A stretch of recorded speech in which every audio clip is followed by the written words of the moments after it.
2, 1. Welcome to another traditional podcast, episode 6.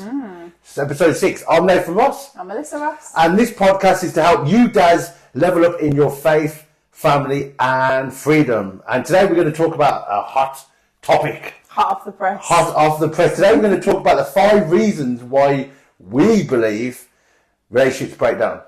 Marriages break down. How things break down, the process, what we believe from a man's point of view, a woman's point of view, where it gets to a point where the relationship breaks down, which we went through last year. So this is going to be us honestly talking about our relationship.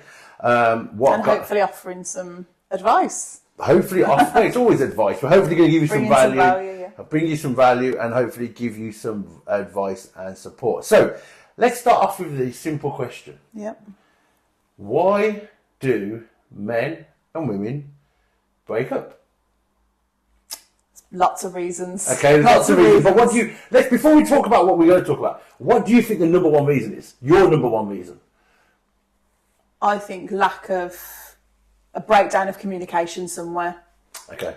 Somewhere along the line, there's been a breakdown of communication, and I did read something somewhere or heard something somewhere. Which you've been going on about for the last 5 minutes before this, and you still couldn't get it. No, I heard the number one reason for divorce wasn't actually affairs or anything to do with money. It was uncommunicated expectation. Uncommunicated expectation. And I get that from a woman's point of view, because women love to talk. Women love to express their emotions, but not just through. I suppose when you say uncommunicated, it doesn't even have to be that. Not verbal. No, it means body. It means emotionally, mentally. So it could be anything that you basically haven't shared that you need from your partner. In whatever way, you're expecting them to know what you want. You haven't communicated it, and then that builds a pattern of resentment.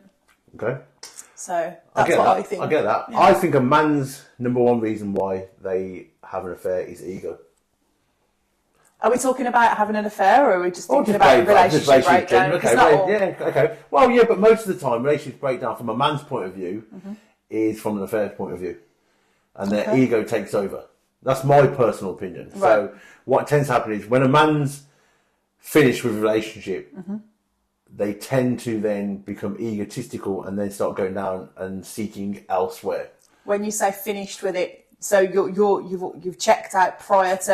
actually physically checking out. Okay. And I think most marriages, that's a bit of a, not most, but I think sometimes some marriages, I think, check out before it actually physically checks out. Yeah. And that could be that you've not necessarily checked out with the relationship, but you've almost checked out with yourself. You've almost lost yourself before you actually realise that the relationship isn't necessarily meeting your needs anymore, but that's because of the person that you've now become, or the person that you've changed, or This is going to be very interesting, because men are very much practical people.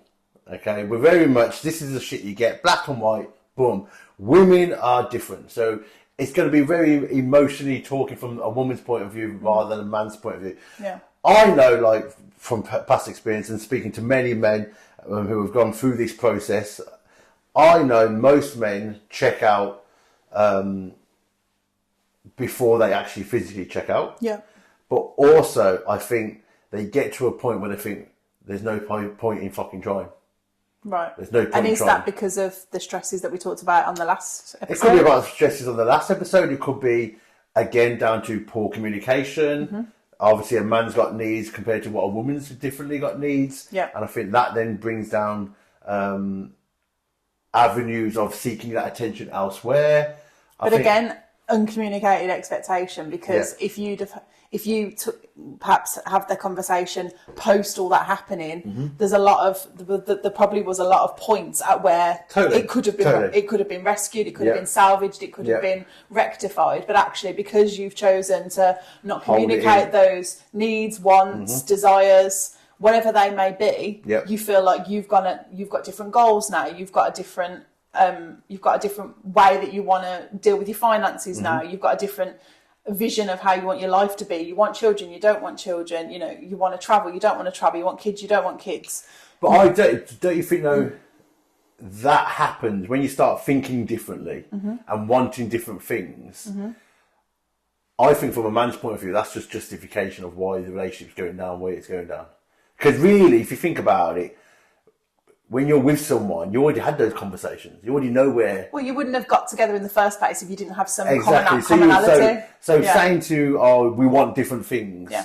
Like, I'm not being funny. But at the same time, I do think it's unrealistic to think that, say, you know, you've been with someone for 20 plus years, what you wanted at the beginning of those 20 years is going to be the same 10 years in. It doesn't necessarily have to be. No, it's not. But I think you would have communicated that early on anyway. Yeah. Do you know what I mean? Like, if you're a couple that have I think open lines of communication. But I also think when some man starts saying we want different things or I want to do different things to you, we're not on the same level. Yeah. That's just us justifying our actions elsewhere. Do you know what I mean? So it'll be interesting anyway. So let's deep dive and into the top 5 reasons why, from a man's point of view, I'm going to talk about from a woman's point of view, you're going to talk about. And this is a survey that we did, was it Wednesday?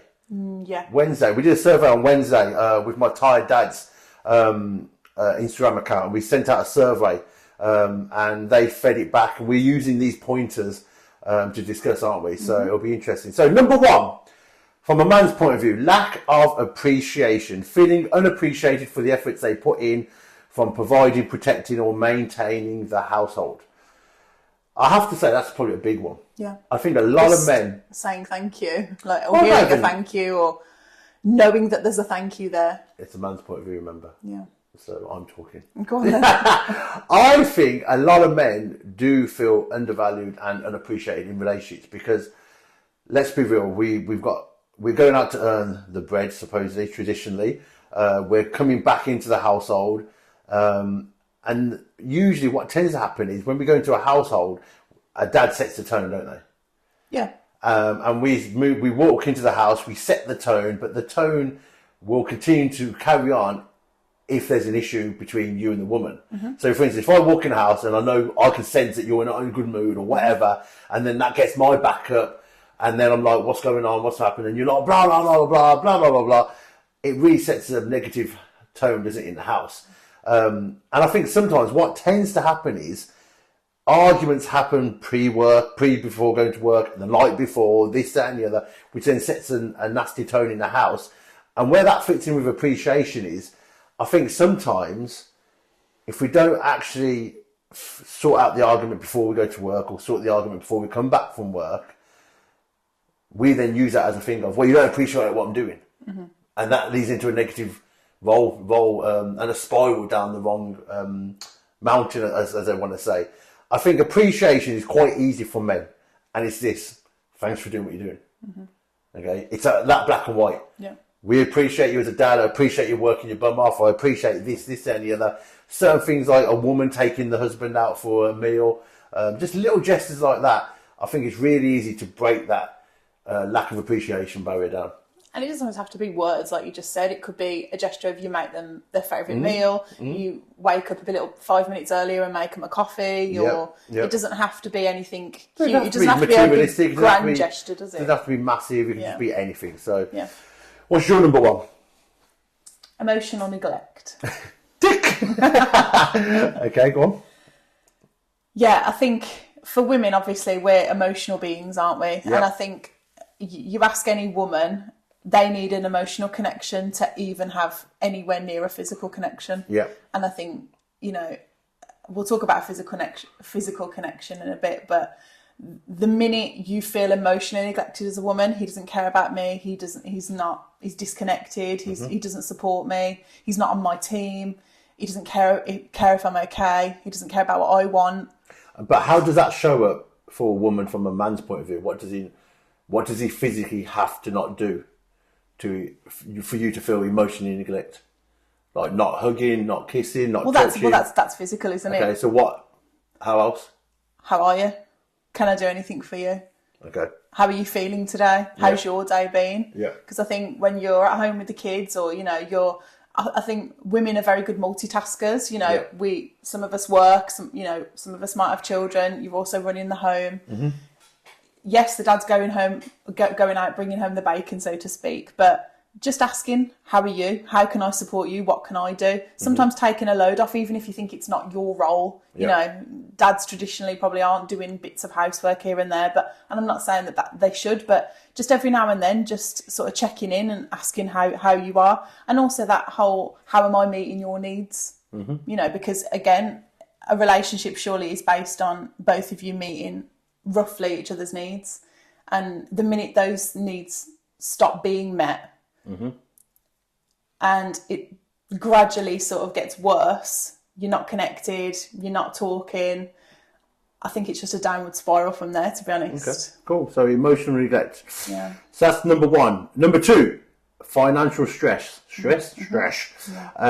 I think it's a big one for dads. I think most dads feel the burden financially of trying to provide for their family.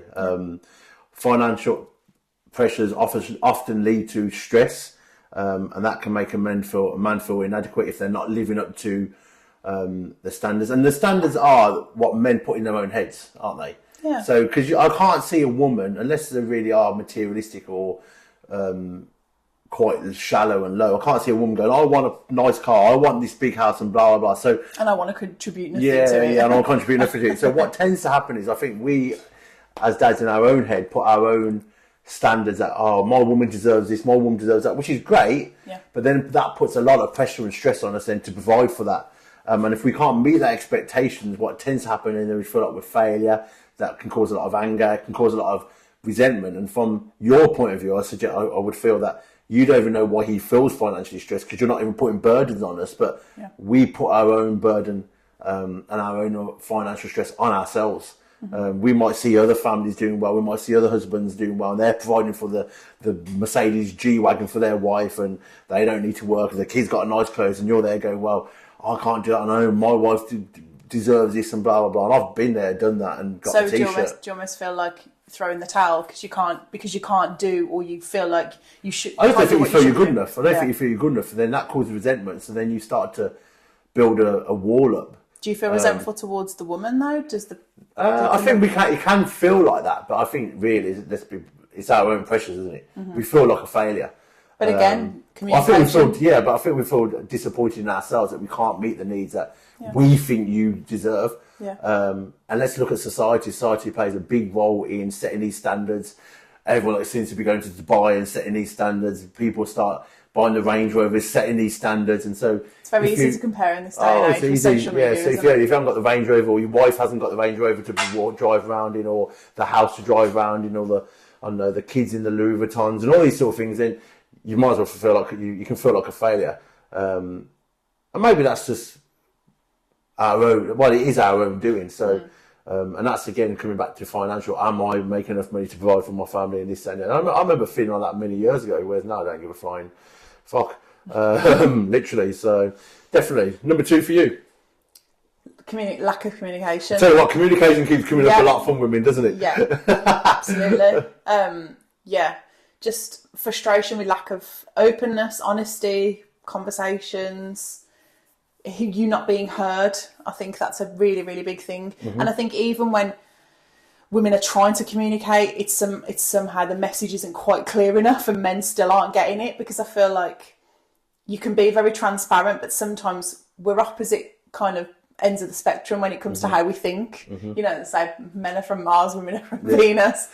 What makes sense in my head might not necessarily make sense in your head. And I will say this though. So we have a thing. I'm like, when you tell me a story, I'm like, just get to the point. Yeah. Okay, just get to the point. And you're telling me, I know. I like to tell you in great detail. You're telling me in great detail, the nanny who was watching and who was behind the bar, and all these sort of things going on. Blah blah blah. I'm like, and you just want the end. I just want the end. The punchline. And so communication sometimes is, for men, we want it black and white. Yeah. Whereas you're dropping signals when we're like, just tell us black and white what you want. It's like what I've always said to you, like, what do you want for Christmas or birthday? Surprise me. Just tell me. It's that sort of thing, isn't it? Like, you want to tell, you don't want to tell us. You want us to work it out, figure it out. We're like, just tell us. Yeah. You don't want to get it wrong. Well, I say we don't get it wrong. Just tell us. It makes it easier. Give me a simple answer. Yeah, give me a simple answer. So, again, different styles of communication, isn't it? Absolutely. Yeah. I think you can talk around the issue, but I just think sometimes lack of communication can come from just also not being very direct. You know, just men want direct. Yeah, and and also making time for that communication as well, because I think when you've got children and work and other commitments, you can be very much passing chips. Yeah. And realising that towards the end of the week you've barely sat and had a chance to sort of have a breakdown of how the day is going, and again that can build resentment because you're not really kind of hearing each other. You might be feeling burned out, I might be feeling the same way, but we're not communicating that. Yeah, definitely.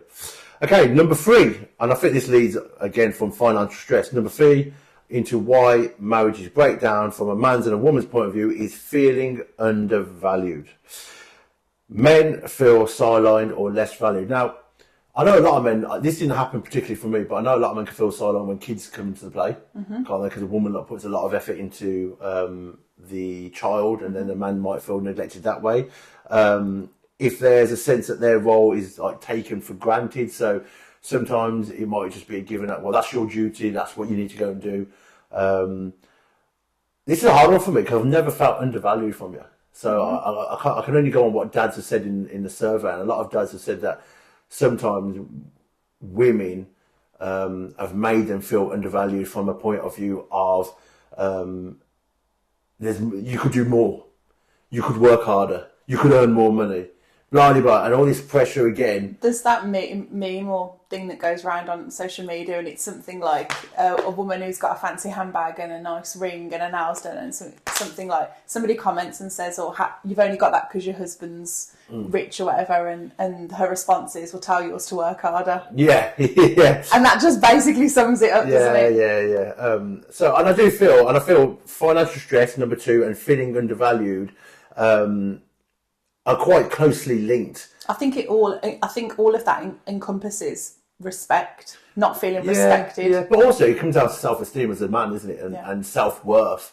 Because I know when, like, a lot of dads that I've spoken to, when they've left or the relationship's broken down, their self-worth is rock bottom. I've run this group at the moment in a Signal messaging group, and it's just a support group for dads, and there's a lot of dads in there, single dads that have got their kids, the mom's left and gone off with whatever, and there's one dad in particular, and he's just lost, he's lonely, he hasn't got no self-worth, and it's easy to see what he feels like that based on the situation. Yeah, totally. And he said he's like his best friend for 20 years, and then she went off, and this, that, and the other. And I think it's really hard then, because most of the time, if I think about it, most purpose for men is family.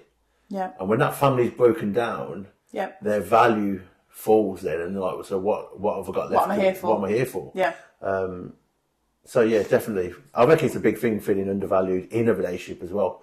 I think most men would feel undervalued if they haven't got the support and respect from the wife. So. Yeah, absolutely. What's your number 3? Lack of intimacy. Buzzword. Which one? Lack or intimacy? Both. Okay, yeah. Go on then. You've got, I think... Why are you such a... I'm just trying to think where do we even start with this? Okay. I think your intimate life with your partner, when you first get together, I think it's unrealistic to think it's going to stay like that. Everyone knows about the honeymoon period, don't they? Yeah. We all know about the honeymoon period. And you've got to be realistic that it isn't going to stay like that. Real life will kick in. You are going to be tired, especially when you bring kids into the equation. Tired dad. Yeah, exactly. Yeah. But it is so, so important for your connection. Yeah. And it brings me back to the first point about emotional neglect. Yeah. And I'm speaking from a woman's point of view. You are not getting anywhere near your woman physically if she is emotionally neglected. I always think of it like this, and it's going to be really crude, but you have to put the groundwork in. To get to base, is it what they say on Friends, is it base 7? Seven. Yeah, Monica, that's it.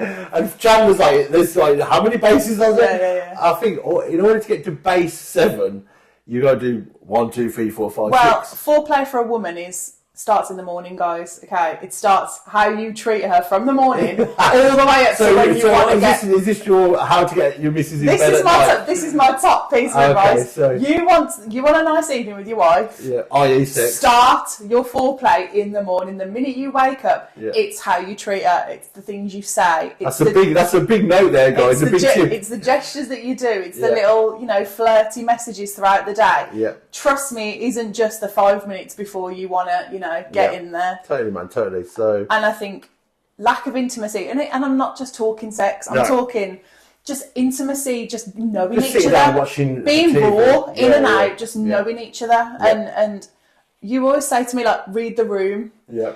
Like, we know each other now, inside out, where I know if you're in some type of mood and you're feeling some type of way about something, I can read you enough that I know how to deal with you. Yeah. That's real intimacy as well, isn't it? Yeah. And I think having a lack of that, not knowing each other, not having that connection, but you have to almost, as you get older and as your life becomes more stressful and you've got children, you've got work and you've got commitments that get in the way, sometimes you do have to schedule it. And sometimes, it's great. It's great in theory to be spontaneous, but bending over the kitchen table. Of course, we've all got place for that. It don't always work. No, it doesn't. It doesn't, because how are you going to do that when your kids are next door having dinner, or you know you've got someone having a play date, or someone's with us, this Emmy's like all over me all the time.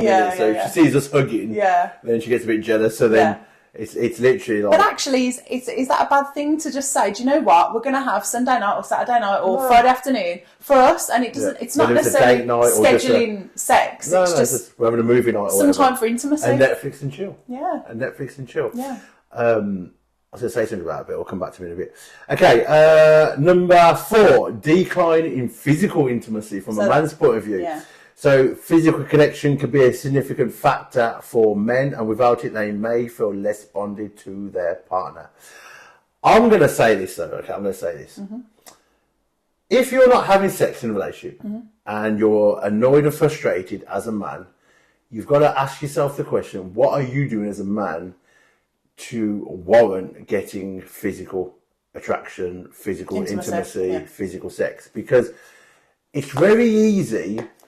go, oh no, I'm horny. Come on, babe, let's go upstairs. She's not giving it me. She's not giving it me. I'm moaning at all your mates that she doesn't put it out there and this, that and the other. And it's very easy to say that, but then you've got to ask yourself, what are you doing to warrant your missus putting it out there? And I don't mean you've got to earn it, but what I mean is, again, coming back to Monica in Friends when she says 7 and there's 7 points before you get to 7, or 6 bases before you get to 7. You've got to put the groundwork in. Okay, like Mal said, you've got to put the work in from the morning. I think if you want your relationship to be that way, where you're very intimate and you're very sexual and you're very physical, then as a man, you've got to put your guard down. You've got to be emotionally connected with your partner, and you've got to be paid to the work, because otherwise you ain't going to get the nookie. And you can moan about it all you like that your wife doesn't put it out there, but I assure you that she would if you probably changed your attitude towards it and the way you are. So. And I get why this can lead to breakdown, because what tends to happen is the woman stops giving it to the man, let's be real. The man gets frustrated, he starts watching porn or whatever, starts having chats with mates, this, that and the other. Then he's like, oh, my missus doesn't like me because we're not having sex. And let's be real, most men, we base on how much our woman likes us with how much sex they give us. And then what we do, we don't get sex, and then we turn, and our ego, then we want to get our ego fed, so we start looking elsewhere. And even if it's not to have an affair, it's just to get ego boost or whatever. And before you know it, that physical intimacy that goes on between as a couple dies down, and no one wants to break the barriers and make an effort. And let's be honest, every relationship, when you've been with someone a long time, you're going to have ebbs and flows with your physical intimacy. You're not going to be at it 3 times a day, every day for the rest of your life. That just isn't real. That's just not reality. Nope. You are going to have periods of time where you're more physically intimate. You're going to have periods of time when you're not. But just maintaining that desire to want to, in some way, remain intimate. I think one of the biggest things that couples can do is have a child-free date night at least once a month. At least. And people go, I can't get babysitters and all that stuff. You can hire a babysitter now and all them sort of things. There's ways around it. Can I just ask you something? Do you think that a decline in physical intimacy always reverts to people looking elsewhere? Do you think that it's a dead certain path? No, I don't think it's a dead certain path, because I think it depends on the type of man that you are, really. I think from a woman's point of view, I think it can be a bit of a fear from women that if I'm not putting out as much, he's going to want it. He's either going to want to get it elsewhere, or he must be getting it elsewhere. No, it's not a given that if a man's not getting it at home, he's going to go elsewhere to do it. Probably for some 70% of men, maybe.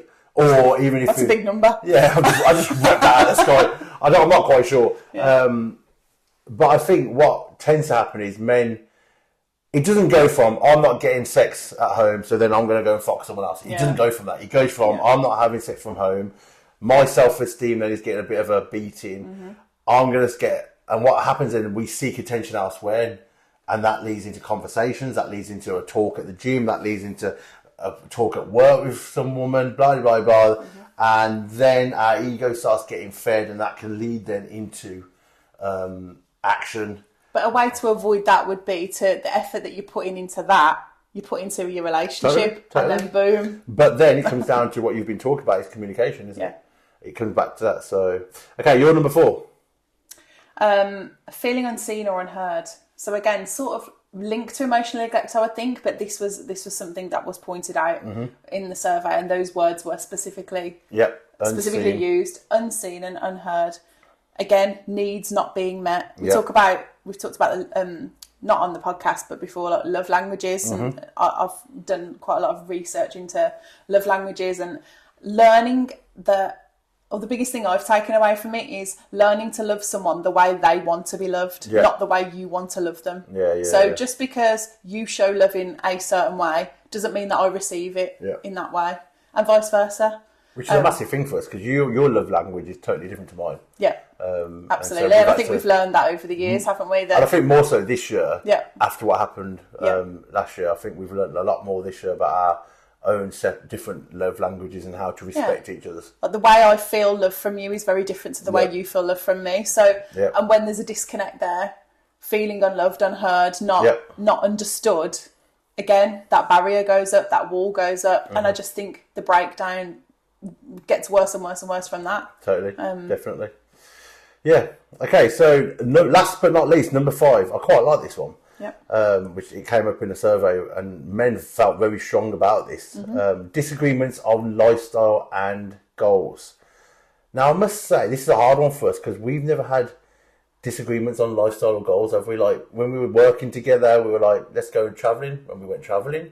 When we came back, we don't disagree on a lot, really, when it comes to like big things. No, when we came, let's open a gym. You were like, yeah, cool, let's open a gym. There's never, we're moving, let's move, let's go here, let's go in here. We've never actually, and we've got a goal now, and we're not going to share it, but we've got a massive goal that we want to do in the next 3 years. I think the one time we had, obviously, the breakdown in our relationship was you thinking that your want and desire in life was different to what I wanted, when actually it was never different. I think that was just an excuse for me to justify what I wanted to do. So it says basically disagreement on lifestyles and goals, difference in future plans or values, finances, family roles can cause stress and create a divide.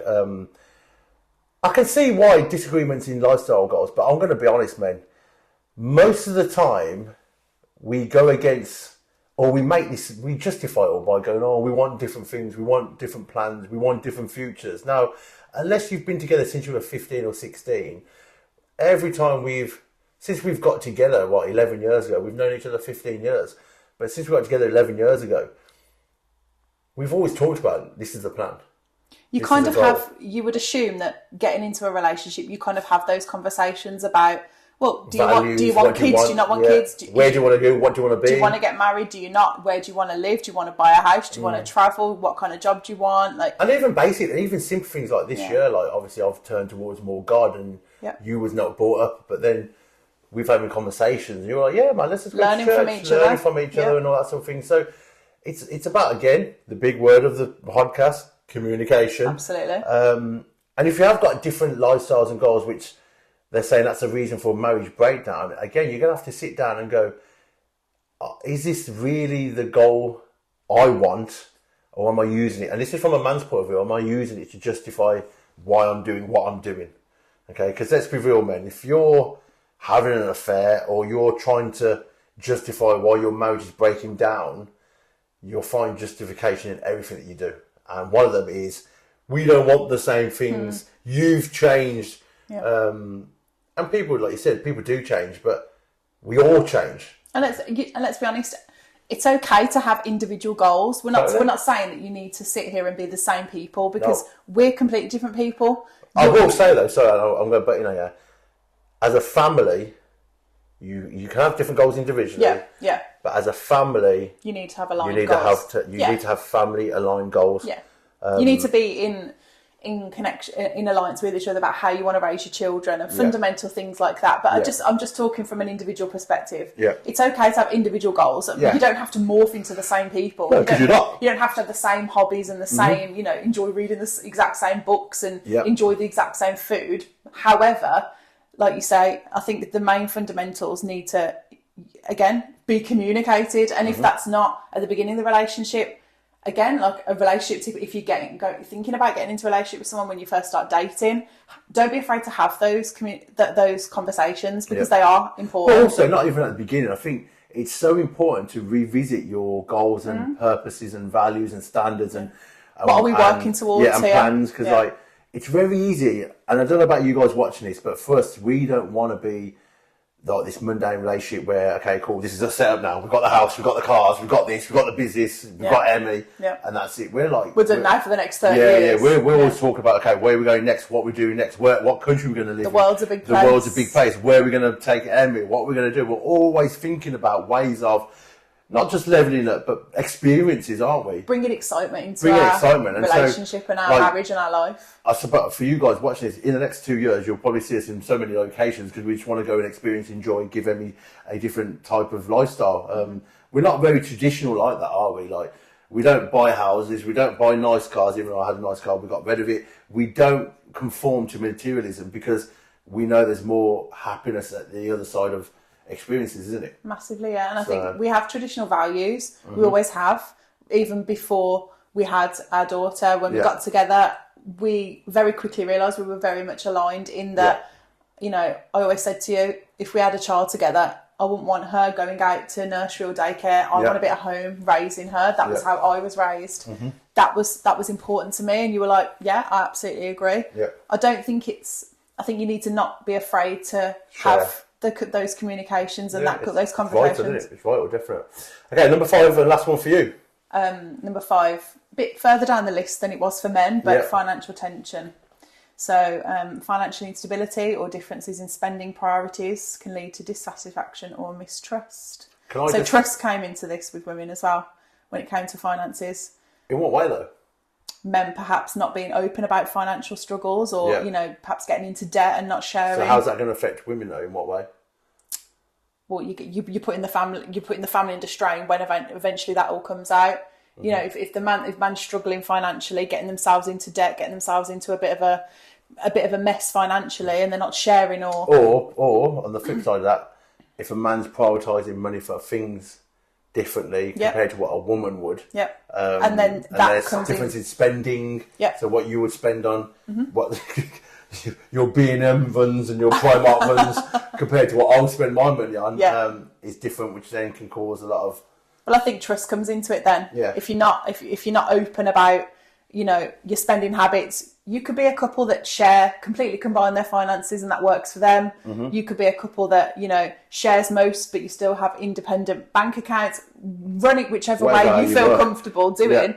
But there needs to be a fundamental understanding of how your family functions regarding money. And I think if there's a bit of shadiness in that, or, one of you's hiding something, or, that trust when it comes to not only fidelity but money is massive in a relationship, I feel. I am getting the underlying vibe from this that there's 2 things that are highlighted all the time. Number 1, finance, because I think that puts a lot of stress on families, and I think it puts a lot of divide and walls up. Probably at this point of society, how the world is and society is more than ever. More than ever, and I think communication. Yeah. And I think them 2 things, more communication from a woman's point of view, more financially from a man's point of view, but I think them 2 are probably the number 1 reasons why marriages break down. Poor communication, lack of, I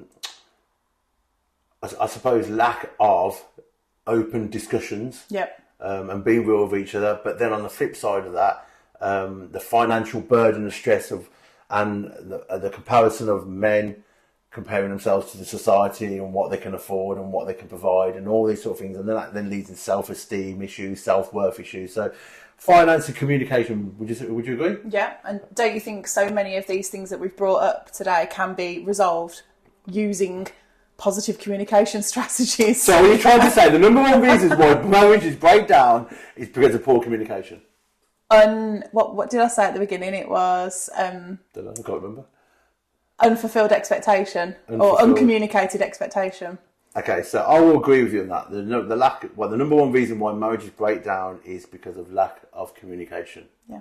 What do you guys think at home?